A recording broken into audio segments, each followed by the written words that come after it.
Okay, one of the more fun modes with the iPhone camera is the new portrait mode.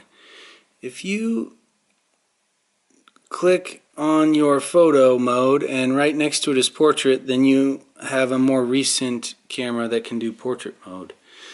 What it does is it takes the photo with both cameras so that it is able to give you a little more depth to the photo.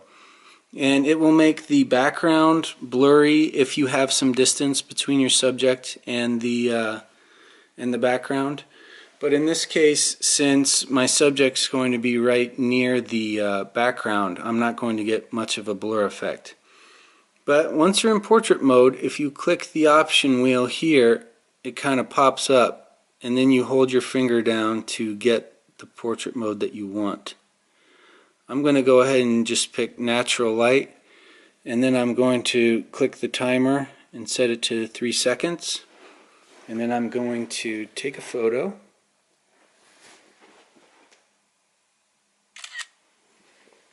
And we'll see what kind of photo we end up with.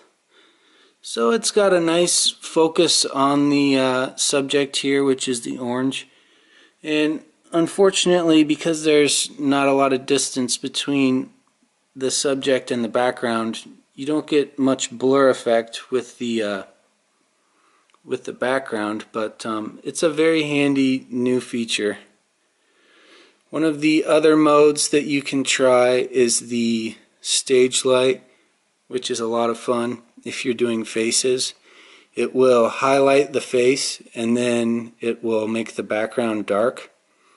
And stage light mono will also just do a black and white of the face, and the background will be black. So it's pretty fun to play around with. If you have any questions or comments, or if you have any video requests, leave a comment below. If you are interested in further iPhone support, you can take a private iPhone lesson or online courses at smartphonelearningzone.com. Thanks.